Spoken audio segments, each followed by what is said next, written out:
scientist. Suffice it that the blood of 1,000 men and women was spilled within these walls. Limbs twisted and broken, eyes gouged from bloody sockets, flesh burned flat.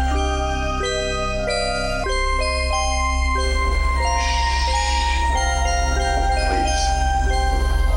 You await the dead. In death, there are no accidents, no coincidences, no mishaps, and no escapes.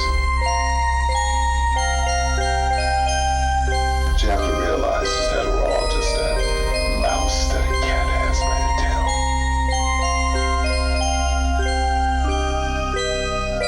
You are listening to 90.9 WQFS.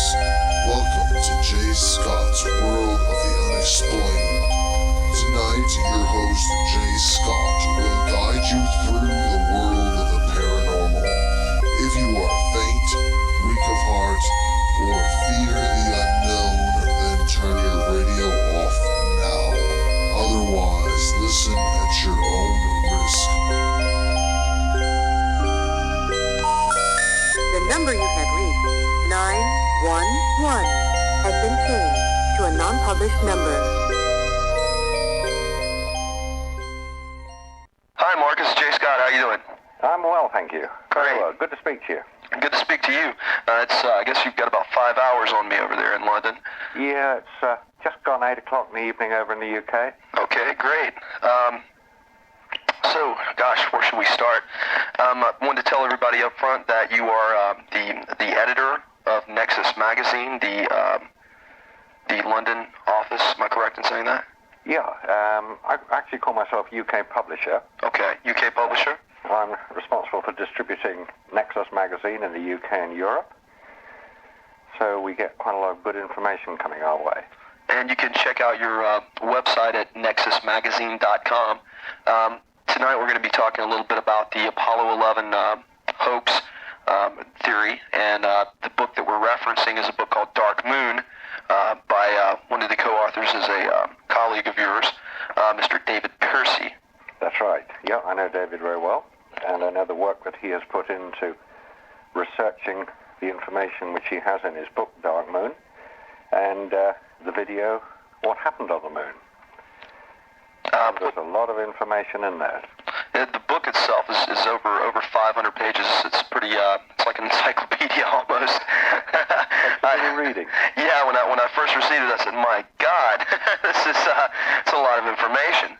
A lot of information." And the video is currently out of stock, so it's going to be a couple more weeks until that video can get to me. But anybody that's interested in purchasing that can get it from adventuresunlimited.com, and the name of the video again is What Happened on the Moon. So, gosh, where should we start at, Marcus? I think we should start right at the beginning. All right. Well, the beginning of the space program. Okay.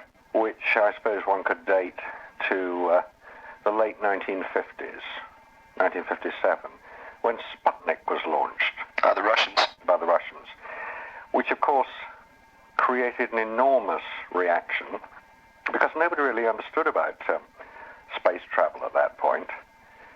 And there was this little bleeping object circling overhead, about 200 miles up actually, so like the same distance from Washington to New York. There was this little bleeping thing going over every hour and a half. And of course, there was a lot of unease and a lot of concern about it because one of the things, of course, people thought, well, if they could launch a little satellite, they could drop bombs on us. Oh, yeah. And 200 miles isn't very far when you think about it. So that was the first thing. That was the first introduction to space travel. Excuse me. First introduction to space travel that really the world had. And, of course, it was brought home very dramatically in the United States because America doesn't like to come second. And here they were. That's true. And then, of course, at that time, President Eisenhower was very concerned because he was really thought that if the military in America started to launch rockets and satellites, this would cause a degree of concern in Russia, which of course it would have done. Oh, yeah. And that was the introduction of NASA, the National Aeronautics and Space Administration, which was primarily a civilian-based organization. Or the never a straight answer acronym that's given in this book. Well, we come to that a little bit. NASA, never a straight answer, or no astronauts sent anywhere. Oh, Lord. But that's another story, which we come to in good time. All right. So having set up NASA and having set up the space program, in 1961, following the really quite major advances that Russia had made in terms of space travel, they had launched the first rocket to the moon. They'd launched the first rocket successfully to Mars, to Venus. They'd launched a two-man spacecraft. They'd launched a woman into space. They'd launched a dog into space. And by this time, regrettably, America had only managed to get Alan Shepard about 100 miles up, which wasn't really into space, because he was only up and back again. He didn't go into orbit until John Glenn was obviously the first astronaut to go into orbit. President Kennedy, in 1961, made his famous declaration, which was in the form of a challenge almost, a challenge to America. By the end of the decade, to put a man on the moon. Correct. We will land a man on the moon and return him safely to the Earth before the decade is out. 9 years to go. Well, 8.5 years. Now, history, of course, has a remarkable ability to intervene in such matters. And, of course, in November 1963, President Kennedy was dead. Yeah. He was martyred. His challenge to the American scientific community, of course, had to be met. This was something which would be in honor of his memory. But also, many other things were happening in the 1960s. The Vietnam War was starting. It was building up. The space race was still on. The Cold War was still on. Oh, yeah. And America was still second. This was not something which was going to be permitted to continue. And so the Apollo program, which followed the Gemini program, which was initiated by the Mercury program of launching manned satellites into Earth orbit, set about the whole program of getting a man to the moon. That was the objective, to put a man on the moon. Nothing else mattered. And it became a political event. It wasn't a scientific event. Science wasn't at the top of this. The engineering that went into the rockets, into the control rooms, the 400,000 people who worked on the Apollo program, they did the very best job they could possibly do. They were doing what they had been charged by their president, their late president, to do, put a man on the moon.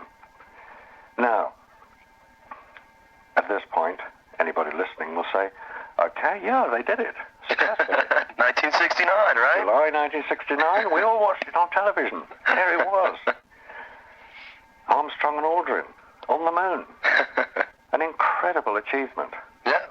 Absolutely. History of mankind. Fantastic achievement. One of the great events of the 20th century, if not modern civilization. Yeah. It would have been if it was true. And that is really the subject of this interview.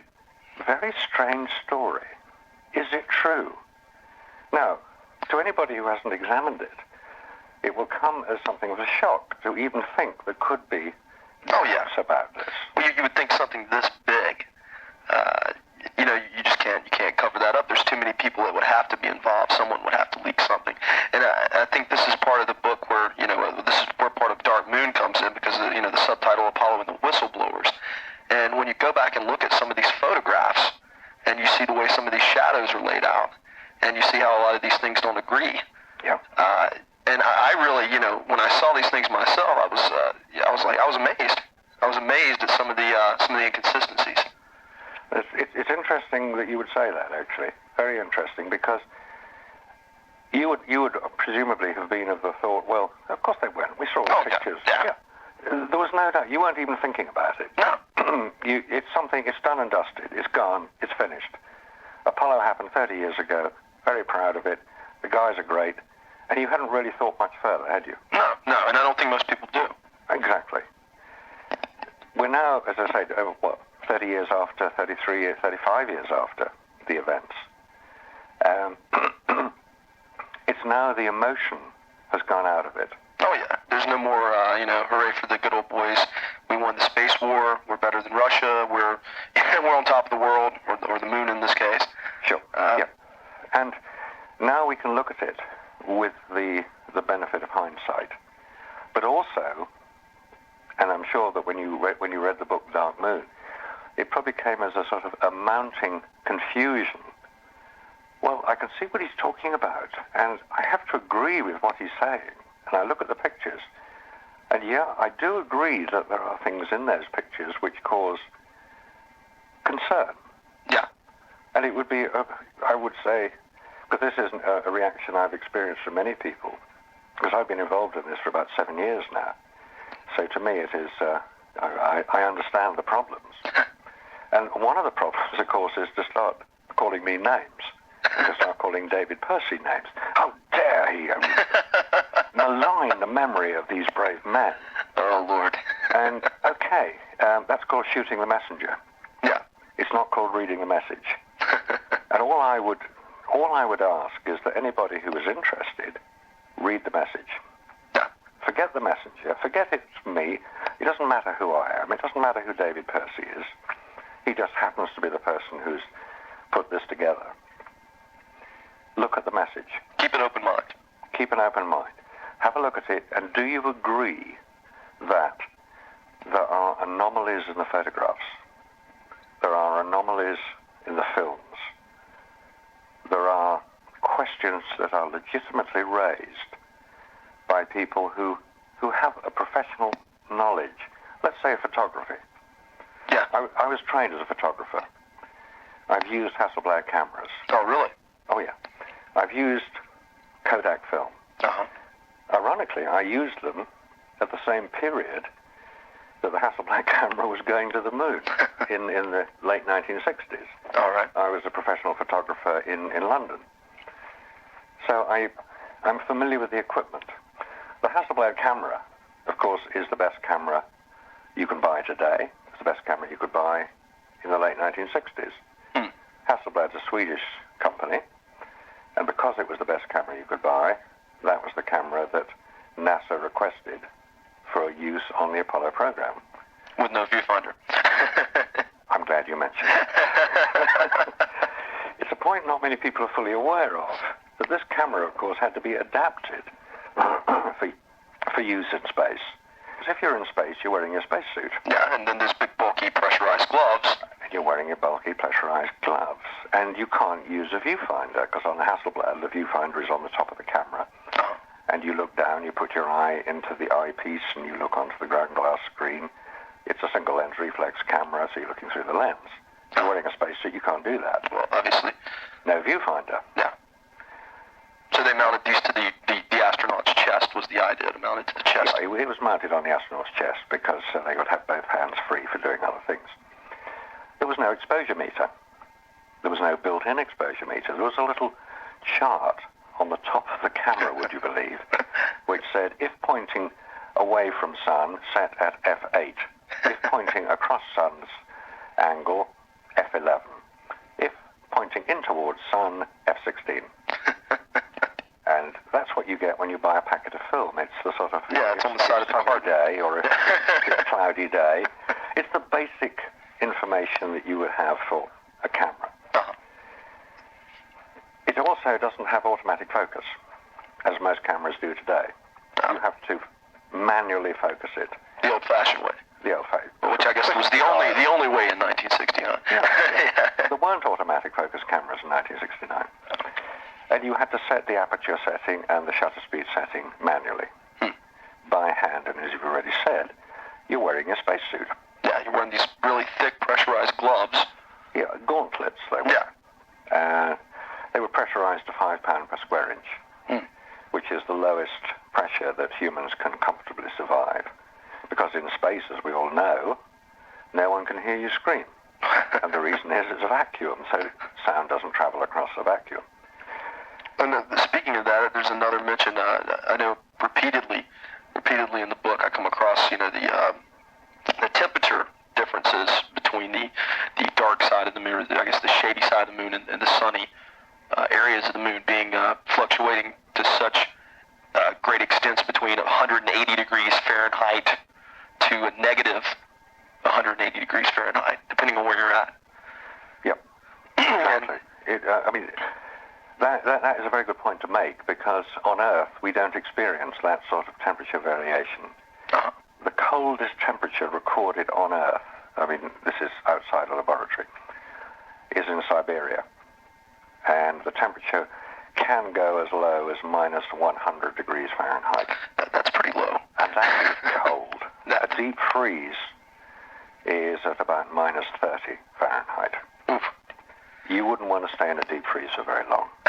Definitely not. You'd last about 10 minutes before you started getting really seriously upset. So, on the moon, of course, there's no atmosphere. If you're in the shade, because there's no atmosphere, you're in a temperature of minus 180 degrees. At that temperature, metal fractures very easily, becomes very brittle. Yeah, well, understandable. And can you imagine what it does to photographic film? Oh, terrible. Not a lot. People, you ask anybody who's trying to film in Antarctica, where the temperature can go to minus 60, minus 70, and they will say that using film under those conditions is almost virtually impossible to get the film to go through the camera. Because it's so brittle. And to come out right. It'll just rip the sprocket holes out. And then, of course, when you're in the sunlight, it's plus 200 degrees. The boiling point of water. Yeah. Hotter than any daytime temperature anywhere on Earth, including Death Valley in California. Yeah, and that is pretty hot. I've been through there just a couple weeks ago, actually. Yeah. That is can get very hot out there. Right. Now, have you parked your car on a very sunny day with the window shut, left it there for 4 or 5 hours? Oh, yeah. And then got back in again? Greenhouse effect. Yep. You touch the steering wheel, it's too hot to touch. Oh, yeah. The temperature inside the car will be approaching 200 degrees. It's getting very hot indeed. And Switch the air conditioning on, 5 minutes is cool enough to drive away. That's why dogs die. or send small children. Small children die in cars within a few hours. Yeah. The astronauts on the moon experience this temperature because on the moon, and this is a point quite often not taken into account, on the moon you're in sunlight the whole time. Uh-huh. When you're in orbit around Earth, in the space shuttle or the space station, half of your time is spent in shadow. Half of your time is only spent in sunlight. Okay. So in the 90 minutes of orbit, half of it is spent in cool, very cold conditions, half of it is spent in hot. On the moon, 100% of the time, you're in the sunlight. That would get very warm. It would be warm because you're in the lunar lander, which by now has landed on the moon. And Which is now an oven. Talk a wee bit about how it got there in a minute as well. You're in the lunar lander. You've taken your spacesuit off, and we know that happened. Uh-huh. In order to take your spacesuit off, you have to pressurize the lunar lander. That Okay. can be done. That's not a problem. You pump oxygen, hydrogen, you pump air into it from compressed cylinders. Uh-huh. As soon as you start pressurizing the lander, it becomes like any room on Earth. Heat can travel across from the side of it, from the aluminium foil covering it. Uh-huh. Heat will be transferred into it. So in order not to get, let's say, baked, you have to remove the heat, and that's done by air conditioning. It's a reverse. It's basically a reverse of refrigeration. You're removing heat from one place and putting it somewhere else. Where do you put it? Where do you put this heat, which is presumably in the has been transferred from the air of a landing craft, the lunar lander, into a water supply? That's the obvious place to put it. Uh-huh. But how do you cool the water? The In the obvious shade. way is explosive decompression, which is the one way of removing the most amount of heat. You vent the water into the vacuum of space. It automatically decompresses, turns to ice, and removes the heat. But there is no evidence that I've ever seen of that happening, because it would be a cloud of ice particles. Oh, yeah, yeah. So I don't know how the heat was removed. And you can actually calculate the amount of heat that requires to be removed from an astronaut in a self-contained spacesuit. And you can calculate the amount of water that is required to remove that amount of heat. It's a fairly basic physics equation. And for an astronaut to spend 2 hours on the lunar surface, he would need to carry about 5 gallons of water in order that it could then be used to cool him through the pipes we know it was pumped around. But there wasn't space in his backpack to put that amount of water. So how did he keep cool? The question still remains. I don't have the answer. And while we're on the subject of spacesuits, the other major problem in space is radiation.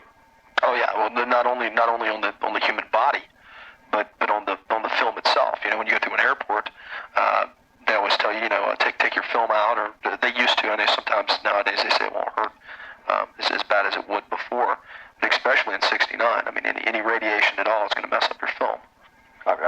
That's probably the best illustration of it. And I'm sure that many people listening will recall those halcyon days of the late 60s when you travelled abroad and you brought your films back. You were always advised, don't put your cameras through the X-ray machines. Yeah, just let us see the film. We'll hand inspect it. Yeah. Just hand inspect and pass it round. And that was always agreed, and everybody did it. Why did you have to do it? So the X-ray machine didn't damage the film. X-rays are all in space. They're generated by the sun. The sun generates everything from the visible light spectrum that we call light, to radio waves, to X-rays, to gamma rays. These are the things which are a bit lethal. And in space, you're totally unprotected. On Earth, we are protected by what's called the Van Allen radiation belts, which are created by the Earth's magnetic field. And they basically divert much of the radiation coming from the sun around Earth so it doesn't touch the surface. Hence we can all live on the surface. But some of it still gets through, and that's why if you stay too long in the sun, you get sunburnt. Oh, yeah. That's the infrared end of the spectrum, which doesn't really do us very much harm, unless you lie in the sun for 8 hours, you'll probably fry. So the sun is a bit lethal. You want to be careful. Now, in space, there's no protection. On the moon, there is no protection from this radiation. No atmosphere. So how was the film protected from radiation? The film in the cameras protected from radiation. And I thought, well, the best way, and if you've had a look at Dark Moon, you'll see that David Percy actually goes to Sweden. And talks to the Hasselblad. The Hasselblad technicians, the people who actually made the cameras for the Apollo program. Yeah. And he said to them, what protection did you build into the camera against the dangers of radiation? And they said, none. And David said, well, wouldn't that radiation damage the film? And they said, well, we don't know. We built the cameras to the specification that NASA asked for. That NASA had asked us to. Now, I then thought, well, let's take it to the next step. If these spacesuits that the astronauts were wearing could evidently protect astronauts from the dangers of radiation in space, and the dangers of radiation would be anything up to and including solar flares, X-class solar flares, which will kill people within a few minutes. And because you can't tell when a solar flare is going to occur, you have to protect against it, if that's your worst-case scenario. Yeah, there's even a chart in here at Dark Moon about the number of solar flares per year since, I don't even remember when. It's a big chart. Yeah, there's a big chart, and there's solar flares all the time. We remember up in Canada, I think it was 1989, a lot of power stations got knocked out of commission, and that was the result of a major flare, short-circuiting the radiation was so severe it short-circuited some of the power stations. Spacesuits and radiation. So I contacted the manufacturers of the spacesuit. It's a company called Hamilton Standard in Connecticut. And I said to them, these spacesuits you manufactured for the Apollo astronauts evidently protected them against the radiation that they would meet in space. Could these same spacesuits, I said, be given to technicians to go into 3 Mile Island nuclear reactor in order to clean up the mess, or Chernobyl in the Ukraine? And they said no. And I said, why? They said, well, you wouldn't protect them from radiation. I said, why not? We said, you better ask NASA. I said, we built the spacesuits according to NASA, yeah. Same answer Hasselblad gave you. So I have a bit of a mystery on this. If 27 astronauts, Apollo 8 to Apollo 17, there were 3 on each, flew around the moon, not all of them landed, only 12 astronauts actually landed on the lunar surface, got out, walked around, but 27 astronauts in total traveled to the moon. They were evidently protected from radiation and temperature differences because they were all still alive until a few years ago.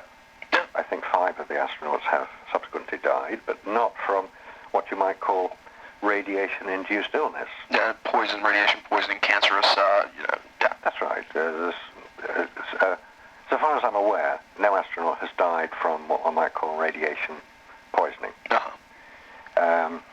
First sign of which is nausea, second sign of which is your hair falls out, third sign of which is you start dying. Oh, yeah. It's pretty severe. No, obviously we have some pilots from the atom bomb being dropped against Japan, that suffered from the fallout.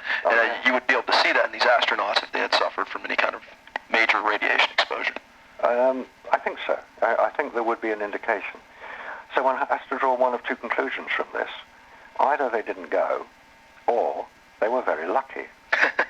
And in a very memorable phrase, they dodged the raindrops. And if the radiation was out there, it didn't hit them. But we know that's not the case because radiation is all enveloping. It covers everything. So what is the answer? I would really love to know what the answer to that is, because it's one of the major inconsistencies about the whole Apollo program.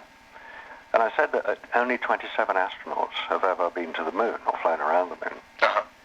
That is the total number of astronauts that have ever traveled beyond the Van Allen radiation belts. Really? No other astronaut, Russian, cosmonaut Russian, astronaut American, has traveled beyond the Van Allen radiation belts. So there is a mystery. Now, I know Bill Casing. I'm sure you're probably familiar with some of his work. Yes, sir. I know that I think one of the theories that I'd read by him a year or so ago was that some of the astronauts, while they were filming this, he believed somewhere near Las Vegas, and that the astronauts themselves would actually go gambling, after they were done with that day's shooting in some of the casinos there. That's true. Well, Bill Casing reports that. He published a book about 20 years ago called We Never Went to the Moon, which is a bit of a sort of sharp title. Oh, yeah. Fairly soon after the release of the film Capricorn 1, which tells... I remember that, actually. That is an old film. 1978, I think it was released. Yeah. And apparently, and I've got no means of confirming this, Bill Casing was supposedly the unscripted, uncredited scriptwriter on that film. Really? Oh, he provided the idea. But whether he did or not, I don't know. I've seen no independent evidence for that. The idea that nobody went to the moon is something which is it goes against so much of what we believe. We all want to believe that man has got there. Oh, yeah. We all want to feel that man has achieved this great goal of reaching the moon. And then from a distance of 30 years, we look back and say, but nobody else has been. Why are we trying to get to Mars and Venus, and we've sent Voyager craft outside the solar system? I mean, these are all unmanned craft, that's not a problem. But nobody's even been back to the moon. It's very strange. It's only 3 days away. Yeah. You can see it every night, and nobody's been back. Well, you know, another strange thing, not to get off that subject, but, you know, something that I had never, in a million years, had ever thought of until I looked at David's book, was the fact that when you do look at some of these pictures, and you see all these pictures of the astronauts on the moon, and you see Earth, you know, in the background, like we would see the moon, really, there's no stars. That's true. Where are the stars? The stars are there. Now, this is usually the first point that people come up with when they're trying to persuade you that nobody's been to the moon.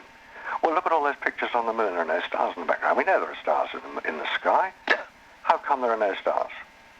That means that they're not there because, and the excuse that Bill Casing offers is that because so many astronomers on Earth are very familiar with where every star in the sky is at any given time, that if you try to recreate the stars in the sky and you mess up, you've blown your whole thing. And it would be a very easy thing to expose. Oh, yeah. And so the story goes, they didn't put any stars in the sky because they didn't want to mess up. Now, in answer to that, I would say that any photograph taken with the equipment we know that was used, i.e. the Hasselblad camera and Kodak Ektachrome transparency film rated at 160 ISO, if correctly exposed for the surface of the moon, would not be sensitive enough to record stars, which are relatively dim objects compared to the surface directly illuminated by the closest star, which is our sun. The light from the sun is so powerful compared to the light being emitted by any of the stars in the sky that we see at night, that these stars would not be recorded on the film. Now, there would be no stars if the photograph had been exposed for the surface of whatever it was we're looking at, and we'll come to what we're looking at in a minute. So the fact that there are no stars there is perfectly correct. But having said that, there certainly are stars visible from the moon because we don't have the Earth's atmosphere to reduce their brilliance or to distort them. That makes sense. And the question I would have is that, assuming that, given that there was in orbit around the moon all the time any two people were supposedly on it, was the command module containing one astronaut who had a lot of time on his hands because he wasn't doing much except orbiting the moon. In the case of Apollo 17 for 8 days. Wow. In the case of Apollo 11 for 22 hours. That was Michael Collins. Couldn't he have at least taken one of the cameras that he had on board and pointed it in the general direction of up? And pressed the button. And exposed it directly for the stars. Yeah. Now, just to illustrate how many you would see, because this is one of the big anomalies about the whole space program, and particularly the Apollo program, is that no astronaut ever reports seeing any stars. They just don't talk about them. Now, in a book published in the UK called Sled Driver, which is actually a fascinating book about the SR-71 aircraft, that's the Blackbird. Okay. It's been retired now from active use, but it was the fastest, highest flying, most spectacular aircraft ever built. It was built by the Lockheed Skunk Works. First flew, I think, in 1964. It first came to public awareness in the early 1970s when Lyndon Johnson mentioned it, and it was called the SR-71 because that was its code name. Now, it was flown during the Vietnam War as a spy plane because it could fly higher and faster than any missile could reach. Well, it flew at 80,000 feet regularly. It flew at 2,000 miles an hour. It had a range of over 6,000 miles. And in this book, Sled Driver, which is basically a story of the SR-71, the development of it, I do have a great deal of time for the people who flew that plane. In that book, there is a description by one of the major pilots of a flight. It was done by a pilot called Brown Shaw, where he was returning from Vietnam across the Pacific Ocean, because the plane would fly from California to Vietnam and return in one hit. It would be refueled on the way, but it would be one flight. He was returning at night over the Pacific. For a few minutes, he had nothing to do, just fly the plane, which was basically flown on autopilot at that point. He was flying at 80,000 feet, which is 16 miles up, at night on Earth, i.e. no sunlight, and see the stars really well. He decided that he would like to see what the star canopy looked like. In order to do that, he had to switch his cabin lights off, which he did for just a few seconds. He said, once his eyes had accustomed themselves to the cabin lights being off, he could not believe what he saw above him. It was like the whole sky was one giant light, bright enough to illuminate his instrument panel. Oh my gosh. So when you're above the Earth's atmosphere, obviously you can see many more stars. He said the whole canopy of the sky was illuminated.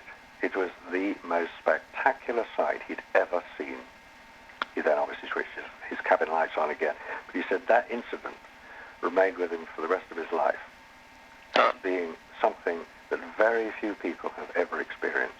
He wrote about it, and I totally believe what he's written. No astronaut, and when you think you're flying in the space shuttle 200 miles up, you have nothing in your way. Thing. Yeah. But nobody ever talks about it.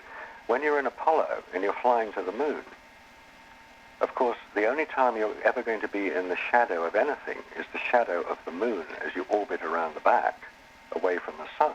Uh-huh. The stars should still be there, visible. They won't be necessarily as visible during daylight hours or when you're in the same part of the sky as the sun. But during the dark, or on the dark side, they should be very brilliant. You should see it. But to my knowledge, and to get back to the idea of there being no stars in a photograph, I would say that there won't be stars purely because of the limitations of the film being used. All right. But there will be stars visible. The real oddity about it is nobody ever reports that. Nobody ever says, I've just seen the stars in the sky. They are a sight you will not believe unless you see it yourself. They are so spectacular. Anyway, there won't be stars in the photographs for the reason that the photographic film has its limitations on what it can record. Okay, but you can still pick up Earth in the distance. Sorry? You can still pick up the Earth in the distance, though. You should be able to pick up the Earth in the distance, and to be fair, the Earth will appear as as a reasonably large object. Oh, yeah. I mean, we see the full moon now. The Earth is actually 4 times the diameter. The diameter of the moon is 2160 miles. The diameter of the Earth is just short of 8,000. So you're talking of a fairly big object in the sky. But it will still be relatively small compared to your surroundings if you're on the moon. Now, here's a question for all those astronomers listening. All right. You're on the moon. You're on what would be the equator of the moon, more or less where Apollo 11 landed, which is on the equator of the moon. It was 23 degrees east, 1 degree north. Where would you look to look at Earth? In which direction would you look? Would you look straight ahead of you? Straight up? Would you look straight across? Where would you look to see Earth? And the answer is you look straight up. You look straight up. Straight up, and there's Earth. And that's where Earth would always be if you're on the equator of the moon. Because the moon keeps the same face towards Earth at all times. Well, in this picture I'm looking at right now, on the cover of Dark Moon, you can see Earth up to the left. Yep. It's kind of, and it's a fairly small picture of Earth also. Yeah, I think that's the picture of the special American edition of Dark Moon. Oh, really? Because The English edition, which I've got, has a different cover. Oh, really? What's on your cover? Not a lot. Oh. Well, it's a fairly complex picture. It's got the background is the surface of the moon. Oh, okay. It's just basic surface of the moon. But in the middle of it is a circle which represents the moon, showing half of it in light and half of it in darkness. In the darkness, a tiny dot. That tiny dot represents the position on the moon at which Apollo 13 should have landed. The point is that it's in darkness. And the case that is argued in the book Dark Moon quite strongly is that if you work out the timing of Apollo 13, it was going to land on its designated place, which is actually on the west hemisphere of the moon, just below the equator, while it was in darkness. Oh dear. Now, a lot of dispute has arisen over that one point.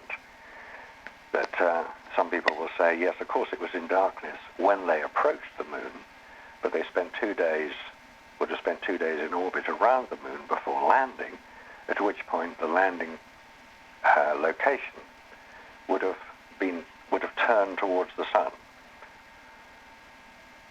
which is a possibility. I haven't looked at the detail fully because I don't believe Apollo 13 went anywhere near the moon. Okay. For one very good reason. There is various film that has been issued by NASA, which is the official NASA record of Apollo 13. Not the Tom Hanks version.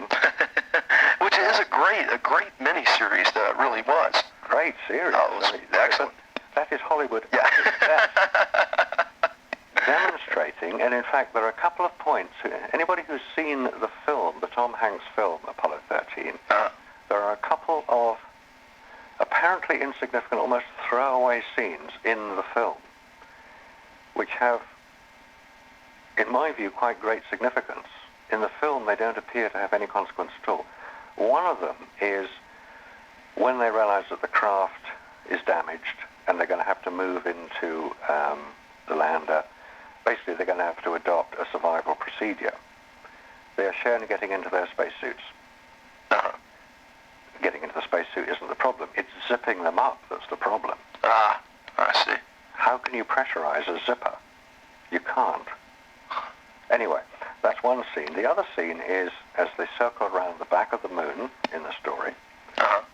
There's a little dream sequence, which I think is it Jim Lovell? I'm not sure. Commander of Apollo 13. He'd already been to the moon on Apollo 8. And he has this little dream sequence of he's never going to land on the moon. And the dream sequence is of the lunar lander on the lunar surface. It's a Hollywood film set.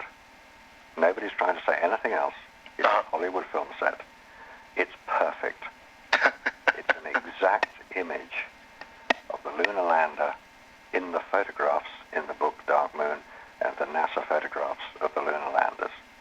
Well, I thought you were talking about the, I think it was an HBO thing that Tom Hanks put out. Yeah. Yeah, that went through, and it was a pretty long, I don't even remember what it was called now. Yeah. Man on the Moon or something like that. Yes, it was a dramatized version of Andrew Chaikin's book, Man on the Moon. But I know what you're talking, the movie, yeah, I'm familiar with the movie that you're talking about also. Apollo 13, the movie. Yeah. No, just to come back to the point about the official NASA version of Apollo 13.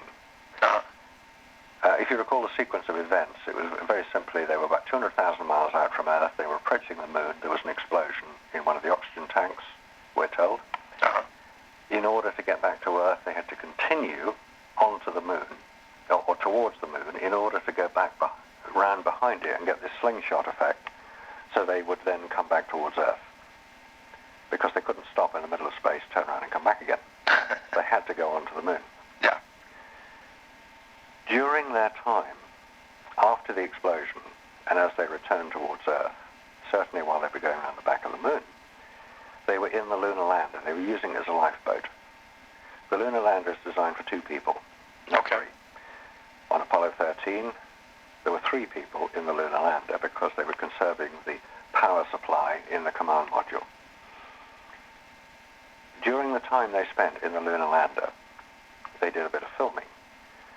And in one sequence of film, you see all 3 astronauts in the same shot. Now, that in itself isn't particularly unusual. But the camera is panning from one side of the lunar lander, the interior of the lunar lander, to the other side of the interior of the lunar lander. So they brought the cameraman with them. Well, yes. During this pan is the point at which you see all 3 astronauts in the same shot together. And the 2 windows in the lunar lander, they are triangular windows on each side, show blue. The only thing in space that is blue is Earth. It would not be big enough if you were viewing it from the moon with a camera taking a wide-angle shot inside the lunar lander to show the whole surface of the Earth in both windows. Yeah, that'd be a fairly large body. But it would show in both windows if you were flying in orbit over the Earth. That's true. Which is what I contend happened on the real Apollo 13. It was an Earth orbit. Now, do you believe that man has ever walked on the moon? I guess is a question I have to ask you now. From any country. Has man ever walked on the moon? Yeah. I do not see any evidence that is independently corroborated, other than that supplied by NASA, that he has been anywhere near the moon. All right. Now, that doesn't mean to say that nobody has walked on the moon, but the named astronauts that we are told walked on the moon, I contend may not have done. So you believe that it is possible that someone has at some point walked on the moon? It was certainly possible to get the equipment that we were told was needed, i.e. the command module and the lunar lander. It was certainly possible to get that to the moon using the Saturn V rocket. The Saturn V rocket was certainly powerful enough. It could launch 50 tons, which is what the command module, service module, and the lunar lander combined weighed with the fuel on board. It could get that to the moon. It could put that into lunar orbit. That's not in dispute.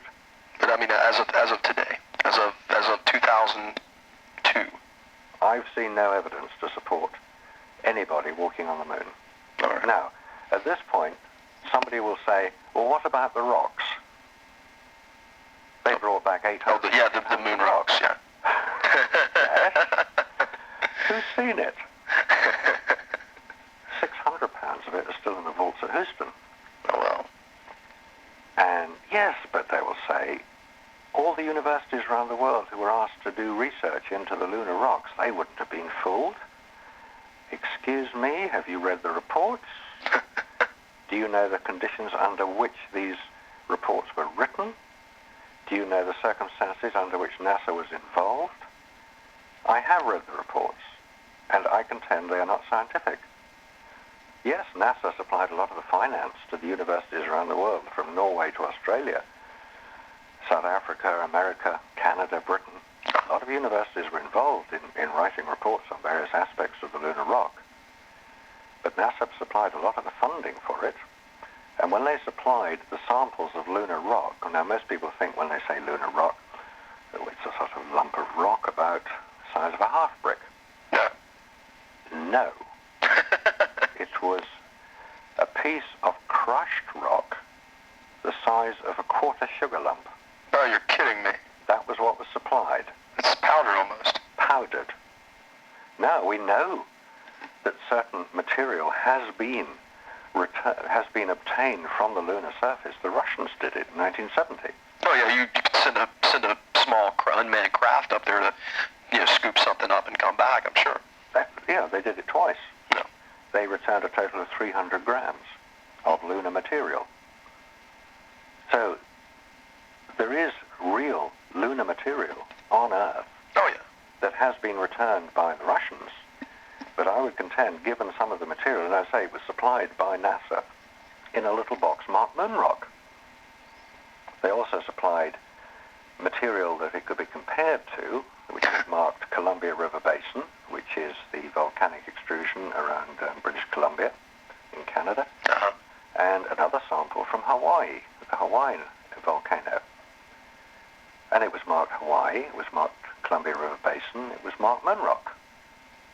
Please report on similarities and differences. Well, what are you going to say? Oh, there's Moon Rock, that's different. Thank you, NASA, I'll have that $10,000 research grant. Thank you. Now, what report would you like? And I don't consider that to be science. If the boxes have been marked A, B, and C, or 1, 2, and 3, or X, Y, and Z, fine, not a problem. Yeah. Nobody knows what's in them. You go through with it. They could all be Moon Rock, they could all be Hawaii, they could all be Columbia River Basin. It doesn't matter, but the point is that the people doing the research wouldn't know either. It's called double blind. When the people doing the research and the people supplying the material are unaware of the origins. If everybody is aware of the origin, it's not science. Oh, you're right. You're right. It's propaganda. So I think we have to dismiss any question of moon rock as being the evidence for a lunar landing because it is so seriously flawed in its execution. And besides that, haven't there been an awful lot of asteroids and meteor bits recovered from Antarctica, which supposedly came from Mars and the Moon and all over the place? Oh, yeah, yeah. I don't know if it could be, if you can make rock that's different, but a lot of people will say, but the Moon consists of very similar material to Earth. The only difference is it's been exposed to solar radiation for billions of years. Excuse me? Radiation will damage rock? What will it do to humans? So you come full circle on it again. Yeah. You've got all these anomalous situations which when you bring them together and you say, please tell me, have we been to the moon? Please supply some independently corroborative evidence that man has landed on the moon. This is not come from the NASA PR machine. That is not from any of the astronauts who are all military men under orders from their commander-in-chief, your president, at the time, Richard Nixon, who will not support their fellow astronauts who are all military men. The camaraderie of military men is well known. Yeah. Nobody is going to let anybody down. Nobody's going to break ranks. They will support the story that everybody wants to believe that we've landed on the moon. But where is the independent evidence? Now, okay, in 1994, the Clementine satellite was launched, an unmanned satellite sponsored jointly by NASA and the Department of Defense. Uh-huh. And it was launched towards the moon, and it spent 6 weeks in orbit around the moon, rephotographing the surface in infrared, ultraviolet, and visible light spectrums. Okay. It was using 1990s technology. The technology which we're told, if used in a spy satellite these days, can read a newspaper headline from space, which is a wonderfully graphic way of saying that it has a resolution of 6 inches. Yeah. i.e. it can identify or differentiate objects that are 6 inches across. That's... In fact, in real terms, it can't do that. The spy satellites can't do that because you've got the interference of the atmosphere. Okay. What it can do, and the photographs exist now, which are commercially available, which can show objects 3 feet across. Okay. And I can look at a photograph today taken by the Iconos commercial satellite, which photographs the Earth's surface from a distance of 200 miles up. And it will show the difference between cars on a road and pedestrians walking beside it. Wow. It's got very, very high definition. It's basically the standard. I mean, you can go out, you can tap onto the website for the Iconos satellite, and you can order a photograph showing your neighborhood. And it will show your garden chair in your back garden. Wow. It was there when the satellite flew over. It can differentiate really quite small objects. So as I say, in 1994, the Clementine satellite, using 1990s technology, photographing the lunar surface, you would expect, wouldn't you, that there might be a photograph of one of the 6 lunar landers that Oh, yeah, on the surface, one of the 3 lunar rovers. Oh yeah, definitely. Maybe some of the trash that we left, the cameras that we were supposedly left there, the Backpacks, yeah. equipment. There's about 90 tons of junk on there. Oh yeah, and we just left it there. Yeah, we just left it there, you know. I suppose somebody will pick it up one day. But you'd think that this Clementine satellite orbiting above the moon, on which there is no atmosphere, could pick up something the size of one of the lunar landers, which is 15 foot across and 10 foot high. Yeah. The size of a small pickup truck, which will cast a shadow at the right time of day of about 50 foot long. Well, yeah. And you can compare a photograph taken by the Clementine satellite with a photograph taken by the orbiter satellites, which flew in the mid-1960s, before any of the Apollo program had happened. And you can compare the same area and say, look, there's a shadow, and there's one that shows the same area, and there's no shadow. There's the lunar lander. Well, it makes sense. It makes a lot of sense, but I have searched the internet. I've put questions out to universities. Please, can somebody show me where I can find these photographs? Yeah. Because if you look on the Clementine satellite website, it's on the NASA website, all you'll find is that the smallest image you will get from any of the Clementine satellite pictures is a pixel size, which is the smallest image on the pixel size of half a kilometer, which won't show a thing. Half a kilometer is from here to the other end of a couple of blocks. It's good ways. You know, it is not small. In the mid-1960s, I mentioned the orbiter satellite. That was photographing the lunar surface ostensibly to identify suitable landing sites for the Apollo program, which was to follow a few years later. And that had, in 1966, the ability to photograph objects 3 foot across on the lunar surface, because they didn't want the Apollo craft landing on huge lumps of rock. Oh yeah, they want to make sure exactly where you're landing. Yeah, they want to make sure that there's nothing serious in that particular area. So if in 1966 something on the moon can be photographed at 3 foot across, i.e. the size of a person, how come in 1994, just under 30 years later, you just get half a kilometer? Technology does not go backwards. Technology advances.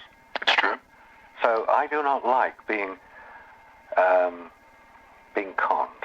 I don't like being fooled with.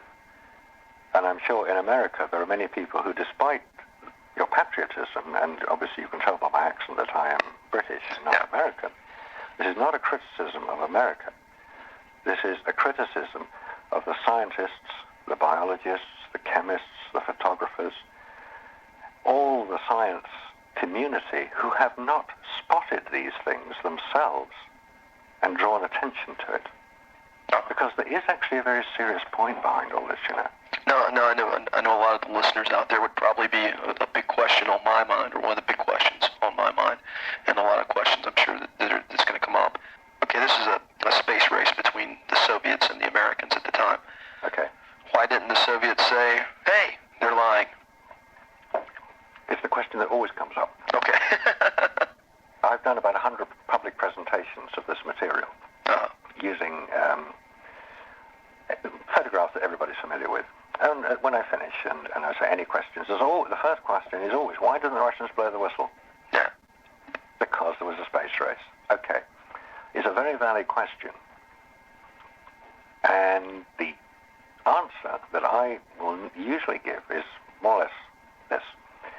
Who in Russia had the knowledge to take the information to the ruling Politburo, that's Brezhnev at the time, convince him that this was a fake on the part of the Americans, and so go public with it in the certain knowledge that he would be immediately accused of, well, he would say that, wouldn't he? Yeah. It's sour grapes. So the question remains is, who in the Russian space program would have had the information? Probably quite a few people would have had the information, but who would have the political clout in Russia? And don't forget, in Russia in the late 1960s was a very different society to America in the 1960s. Oh, yeah. Who would have had the clout and the ability to approach whoever could make that sort of announcement, and he would have to have come from very high up within Russian political circles, it would have to have come from the Politburo, or it would have carried no weight. Who would have been able to do that? And I say the only man who could have done it was Sergei Korolev. He was the head of the Russian space program. He was the guy who did all the space firsts. He was a brilliant scientist. Well, yeah, and you would think that would, that would pretty much be a slap in the face to him and everything he'd stood for. But he had died in mid-1966. Well. At which point the Russian space program basically never recovered. He had cancer, he went to hospital, he was operated on. He didn't recover from the operation. Okay. At that point, from 66 through, for the following 3 to 4 years, there was a lot of internal fighting within the Russian space program. So you must take into account the political events going on in Russia at the time. Now, I haven't come to the most important one yet.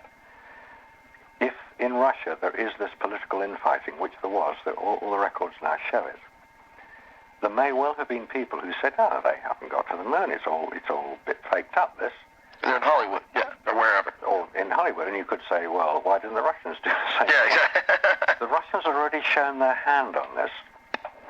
If you recall that the Russians used a radio telescope in Britain at Jodrell Bank to track some of their craft. They tracked the first Russian lunar lander. Now, the reason the Russians did this was because if the Russians themselves had made the announcement, the chances are they wouldn't have been believed that they had actually soft landed on the moon in, I think it was 1959, 1960. So they did it in Britain. So they asked Bernard Lovell, who was head of the Jodrell Bank Radio Space Telescope, if he would track the Russian craft for them and report what he had found. And people would believe him because he was a highly respected astronomer working for the University of Manchester, or working in conjunction with the University of Manchester in Britain. So if he made an announcement, it would be believed. And yes, he was the one who picked up the signal from the Russian craft, which showed that it had landed on the lunar surface and it had transmitted the first photograph. He was the man who made the announcement. So the Russians, even at that time, felt that they wouldn't be believed themselves if they said anything. They had to use other means to get their information out. Now, I said there was another reason behind this. Yeah. Those with long memories and those who recall the event may recall something which appears to be rather disconnected with this whole space race business. In 1969, 1970, the Russian wheat harvest failed. It was a natural event. There are no conspiracies. Totally natural event. Wheat harvests fail sometimes if there's famine. If there's drought, which there was. There wasn't enough wheat in Russia for the Russian market. The United States offered to Russia 25 million tons of wheat.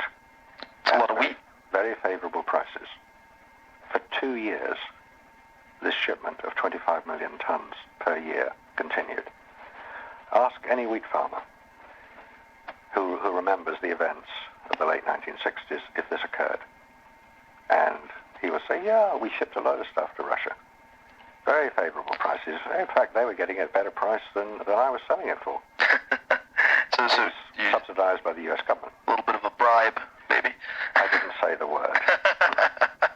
But I think you get the picture. Yeah. So yes, that is a very legitimate question to ask. Why didn't the Russians blow the whistle? And you have to then take into account what was going on in Russia at that time. That there was a degree of political upheaval within the Russian space program, and the Russian society operates very differently from American society. In America, NBC, ABC, CBS, not CNN, I don't think they existed then. No, I could have just put a hard-hitting journalist up on the screen and said, hey guys, look what's going on here. Let's get this sorted out straight away. Let's find the truth. Yeah. They could have done it, and nobody would have batted an eye. That's what America does best. They get to the truth of things.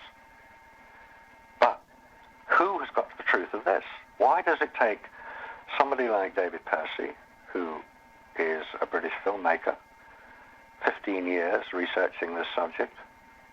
Somebody like myself, who just has a particular interest in it because of my photographic background, to look at it and say, something doesn't add up. Yeah. There is, and if you read the book, which you have, Jason, I detect in your tone that you were very surprised at what you were reading. Oh yeah, I was very shocked overall. There's a lot of there's a lot of information in here. I would just like for some of my guests just to be able to see this book. It's just it's immense. Like I said, it's an encyclopedia. It really is. It's certainly that. It's immense. A lot of work went into this. Yeah. There is a very serious side to this. There's the tabloid side to the Apollo hoax. We never went to the moon. Yeah. And that's to draw your attention to it. That's what tabloids do very well. They draw your attention to things. There's a very serious side to this, which is that if we got to the moon 30 years ago with basically big chemical rockets and computers that were no more powerful than your wristwatch today, all we need is a bit more money, please, guys, and a bigger rocket, and a bit more computers, and we can get to Mars. Oh yeah, easily. And we can explore the solar system, and we're kings of the universe. Yeah. It's onward and upward into the setting sun. It's not. This is the real serious side of it. If Apollo was as simple as we've been led to believe it was, then why haven't we been back? Look, when Christopher Columbus comes over and discovers America, did everybody else say, oh, Chris has discovered America, we don't need to go now? No, of course not. They all said, hey, Chris Columbus has got there. Come on, guys, this is a great place. So let's. And they all piled in their little old ships and headed off. You've got Elizabeth over in England saying, hey, let's go over there. You've got... Yeah, exactly. They said, come on. Charles was in Spain. What's over here? Hey, it sounds a great place. Yeah, we can also, get stuff out of the land here, Exactly. Yeah. We can mine this. We can use this. Yeah, I mean, let's not get into what happened as a result of it. Yeah, but that's the point. I mean, who knows what's on the moon? I mean, we have an idea, but I mean, as far as there may be some other purposes of other things that we could maybe mine from the moon, maybe exploit. I mean, Exactly. I think that's a very good point. We need the resources. Civilization is not going to go backwards. We're not going to stop driving cars. We're not going to stop flying aircraft. Europe? We've got to do it as best we can. We've got to do it in the most economical and the most environmentally friendly way we can. We're basically a pretty sensible lot. And if there is something on the moon, and there appears to be from the reports that have been coming back, which says that there are minerals there, there are ores that can be mined, which would be of great benefit to us on Earth. Why haven't we been back? Why are we trying to get to Mars and discover a few dried up lake beds, riverbeds? It doesn't make sense. So if it was so easy to get to the moon, why not go back? A, why haven't we been back? And B, and this brings us a little bit more up to date, there's a new head of NASA was appointed earlier this year. Dan Goldin was the previous head of NASA, and I think his term of as Director General, or whatever the head of NASA is called, term finished. His successor is a gentleman by the name of Sean O'Keefe. He's the new head of NASA, and he made a policy speech in Washington in March of this year, 2002, at which he said that under his direction, NASA would have two prime objectives, one of which was the development of advanced propulsion systems for rockets. This obviously would mean things like plasma drive, ion drive, nuclear drive. Wow. Chemical rockets are basically the Model T Fords of space travel. Bit wasteful, not very powerful, and we can do better. And his second objective was research into the protection of astronauts from the radiation dangers of space. Hello? Remember Apollo? They had it cracked back then, didn't they? So you've got all these anomalous situations occurring. And even more recently, the IMAX cinema is currently showing a fantastic film on the space station, the construction of the space station. Oh, really? Fantastic. Okay. 70mm film, which ironically is the same film that was used in the Hasselblad cameras. Oh, really? I didn't know that. Yeah, 70mm film, which is, it's a big piece of film. Yeah, I've seen some of the stuff at the IMAX theaters before. It's amazing, amazing. Absolutely amazing. And they filmed part of the construction, I think it's towards the end of last year, beginning of this year, the construction of the space station. In order to do that, they had to take the IMAX camera, which is not a little Instamatic job. We're talking a big piece of kit. Oh, yeah. With its film magazine attached. And the film magazine will hold 2 minutes of film. It was taken up in the space shuttle on its regular trips up to the space station. It was taken up in a lead-lined box. When it got to the space station, it would be taken out of the lead-lined box. It would be taken out of the space shuttle, taken across to the astronauts who were going to film that particular sequence that was planned for that camera. They would film their 2 minutes of film. The camera would then be taken back to the space shuttle and put back in a lead-lined box. In the words of the director, otherwise it would be damaged by radiation. Oh, my gosh. Hello? What happened on Apollo?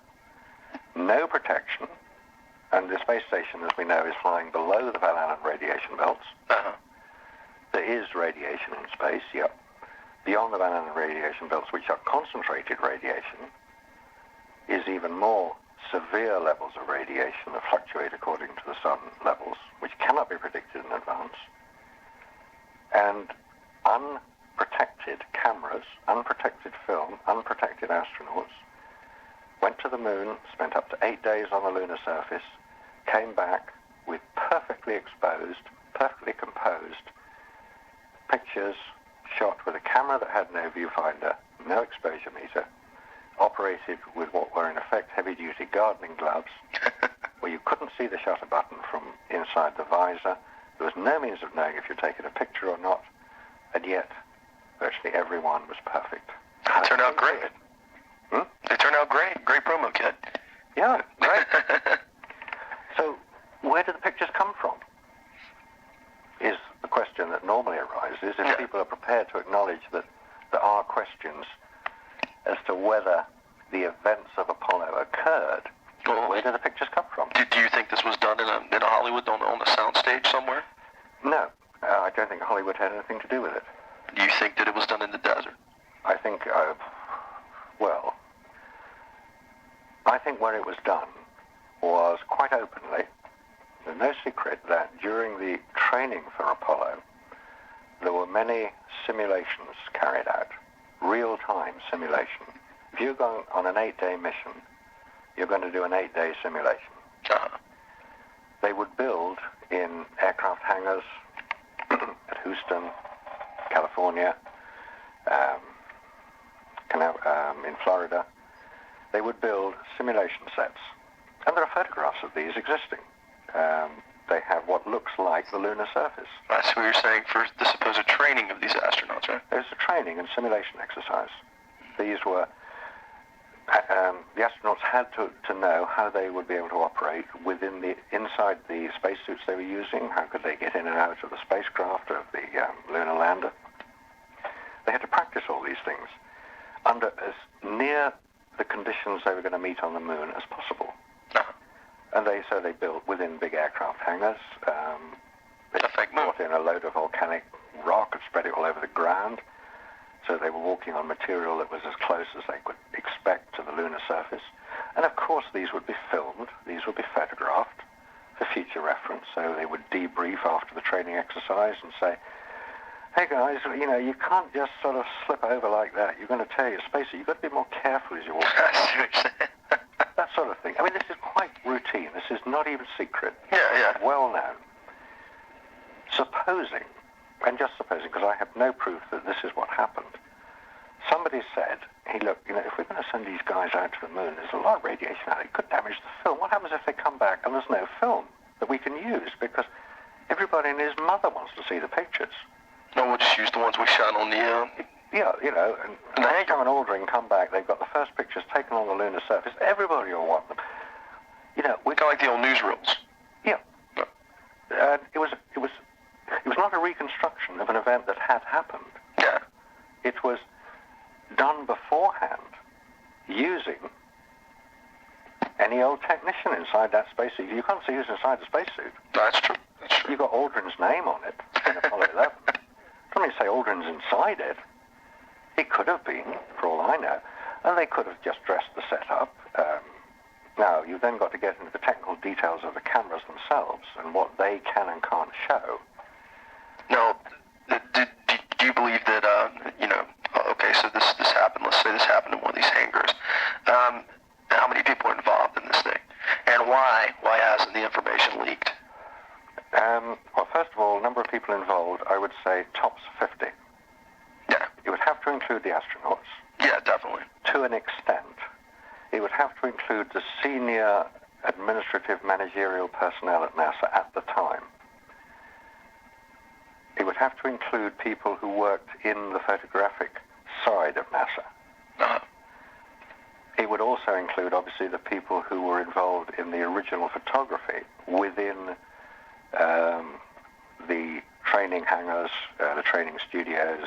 Studio isn't the right word. I don't like to use the word studio because it implies Hollywood. It implies that the film industry was involved.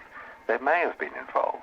But you don't I believe think that? it is more likely to have been the intelligence services. No. People like the NSA or the CIA were more likely to be involved. Specialist sections of those organizations would have been involved. Because Hollywood is brilliant at many things. One thing it cannot do is keep its mouth shut. Yeah, that's the truth. We'd have heard all about it by now. Hey, guys, you remember that time we were down on the Apollo 11 set? We couldn't get the guys to stand still, could we?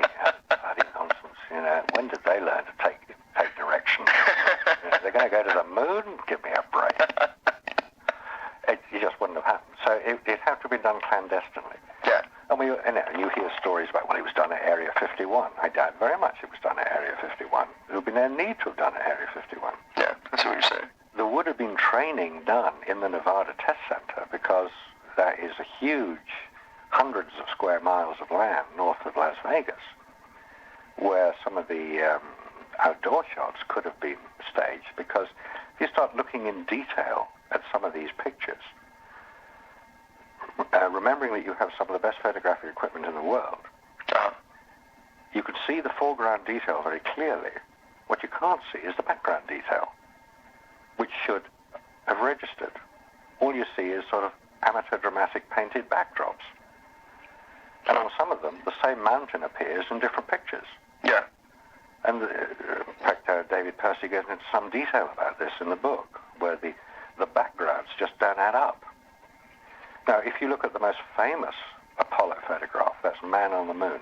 The classic image, yeah. The classic image. First thing to notice about that is that Aldrin doesn't have a camera on his chest. Why not? Okay, we'll come to why possibly not. And then the crosshairs also at his knee. The crosshairs are part of the camera equipment themselves. There's a piece of glass that was fitted into the back of the camera just in front of the film with 25 crosshairs engraved on it. This was purely to identify whether the lenses had any aberration, spherical aberration or chromatic aberration, which is the technical side of lens construction. Uh-huh. The center of those 25 images was always the middle one, middle of the frame. And on the Apollo Man on the Moon photograph, that center crosshair is just below Aldrin's right knee, which implies that the camera was pointing down at him. Yeah, obviously. But you can see the top of his helmet. And he's not standing on the hill. And he's not standing on the hill. In fact, people will say that he's standing in a slight crater, which he is. It's about 3 inches deep. Wow. If you look at the background of that photograph, and sometimes you need to see this particular detail in an enlargement, but you can see the background. There are a few rocks in the background, and they're out of focus. Now that in itself isn't a particularly significant point until you realize that the lens used on the camera was a 60mm wide-angle lens. 60mm on a 70mm camera, 2¼ square camera, is a wide-angle lens. It's equivalent to a 35mm lens on a 35mm camera, just like wide-angle lens.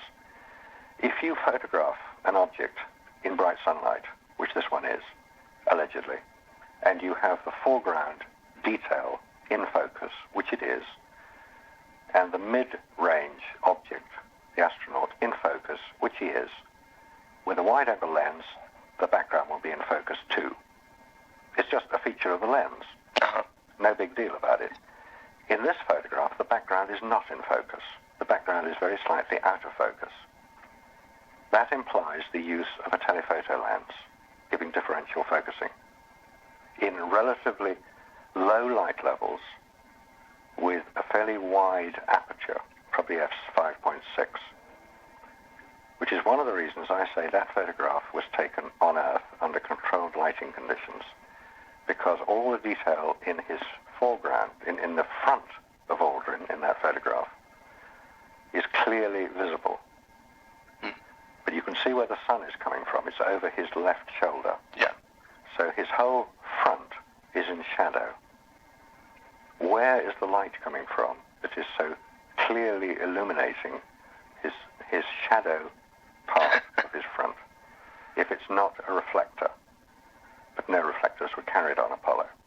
Oh. Most people will say at this point, well, it's a reflection off the lunar surface. You know, it was a very funny sort of surface. It had these little crystals in it, and it reflected light. Yes, of course, all surfaces will reflect a percentage of light. But the lunar surface comprised volcanic material, which has the reflectivity of tarmac. Tarmac reflects 7% of the light shining directly onto it. Sunlight shining onto tarmac some of it will be reflected. 7%. If 7% of the direct light is reflected from the surface of the moon, that is not enough light when shining onto even a white spacesuit for it to be recorded by Kodak Ektachrome film. This is the point. Kodak Ektachrome film has an exposure latitude of about 3 stops. Anybody who understands about photographic film will know that unless you get the exposure on transparency material spot on, you've ruined the film. If you're taking print material, i.e. color negative, you've got a much greater latitude. If you're using black and white film, you've got an even greater latitude. But with color transparency material, which this was, you've got very small latitude. So I contend that there was, at the very least, a reflector to the left of the camera position, which put the light into the very dark areas. Because don't forget, on the moon, when you've got no sunlight, you've got nothing reflected at all. Now, it's going to be black. Sorry to interrupt you, but for the viewers out there, do you know of any website maybe where they could look at the same photograph that we're looking at here? It's on the book on page 66 of my copy. Right. The best website that I'm aware of is a website that has been constructed and is run by David Percy, who wrote Dark Moon, and that is www.aulis.com. That's A-U-L-I-S, correct? A-U-L-I-S. Okay. .com. And virtually all that we have been discussing is discussed on that website. There are 1 or 2 other quite interesting little details. You might like to look specifically at the image, again, another very famous image of Aldrin on the moon. I'll try and locate the page for you in the book, so you can look at it as well. We have a different... It's Aldrin walking down the ladder as he exits from Apollo 11. He walks down the ladder and to join Armstrong on the lunar surface. Page 34. Okay. Famous picture. Yeah. This is the one with the hot spot on the boot.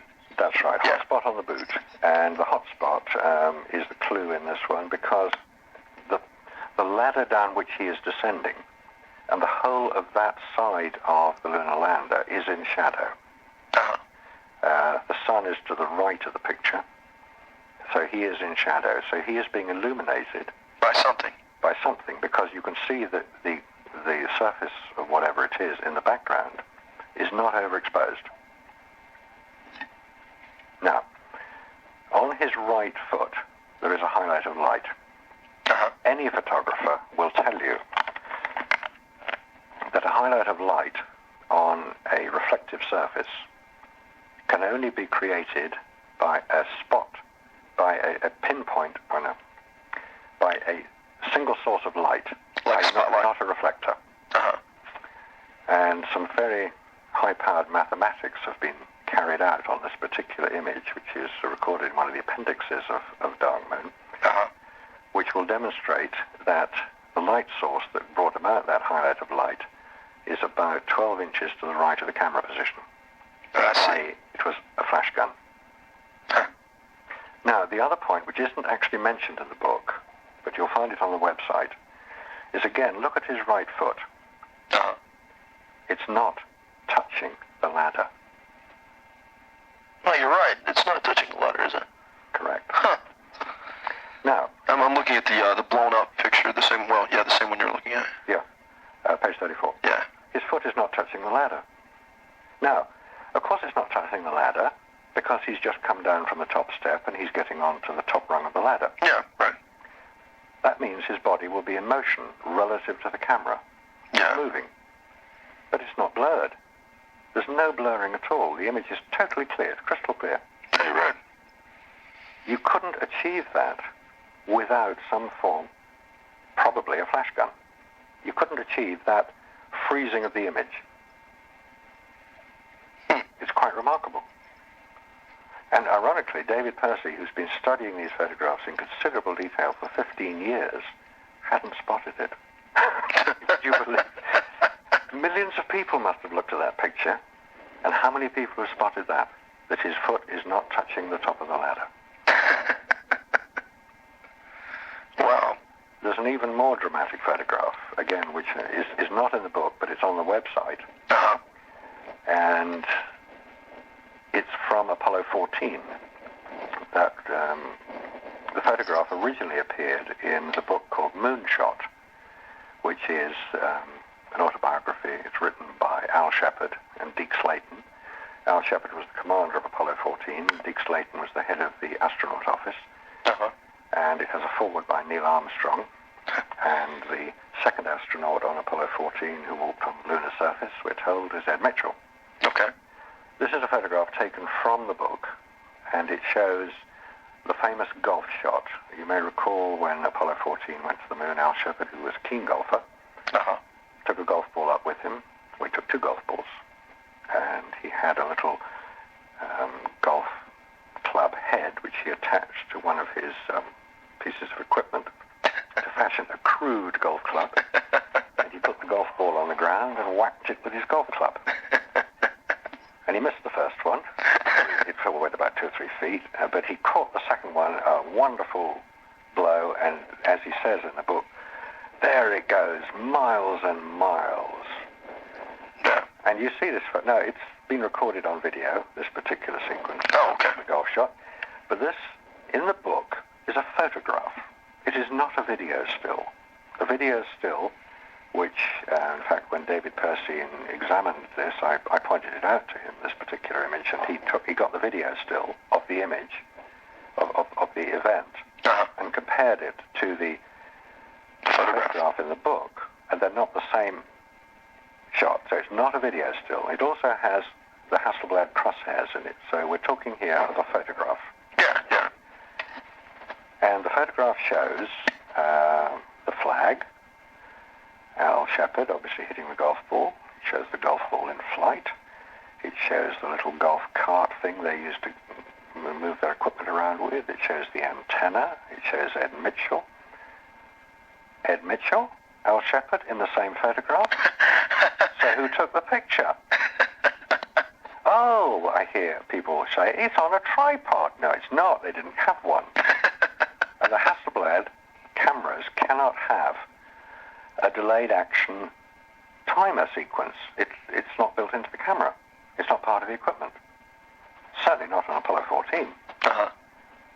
So who took the picture? The answer is nobody took the picture. It's a composite of 5 other images. And the website has the details of where those images come from. They're all official NASA photographs, and they have been cobbled together to make one image. It's a fake. It's a complete fabrication. I'd also like to mention to our listeners that your website is www.nexusmagazine.com. That's right. And David's website, www.aulis.com, which is AULIS. You can see those pictures there. And be sure to, I've ordered my copy, and unfortunately, I haven't got a chance to get it because they were out of stock when I ordered it. What Happened on the Moon, the video. That video, you told me, went along with the book really well. It does, yeah. It illustrates it particularly well.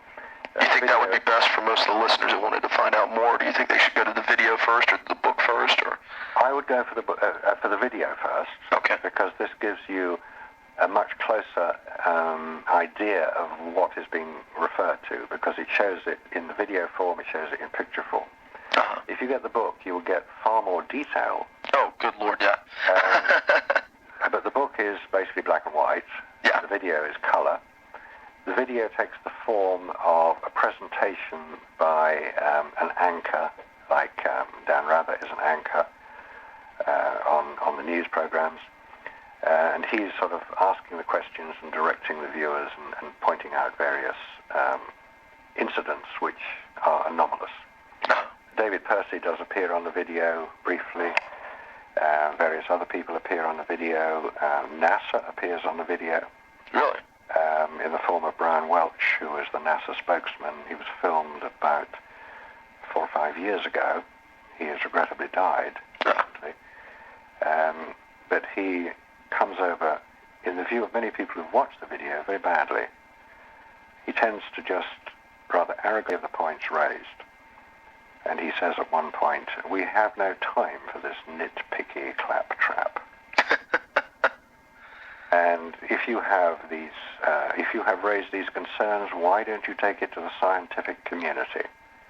Well, we have taken it to the scientific community, and they agree there are serious anomalies in the record of the Apollo moon landings. Uh-huh. So we leave it to your listeners. I hope you have found this of interest. I have, and I'm sure they will have too. I do appreciate you coming on my show. That's Marcus Allen. Once again, his website is www.nexusmagazine.com. There's a lot of really great stuff on that website too, by the way. Well, thank you. And I appreciate you being on my show. And delighted to have done it. Thanks a lot. I really appreciate the opportunity to be able to put what I hope is quite a serious subject in a way that will not cause offense. Oh, yeah. Will cause interest and concern and hopefully a future good direction for NASA so that we can all achieve our objective of future space travel. I think stars and beyond. I think you've definitely done that tonight. Thanks a lot.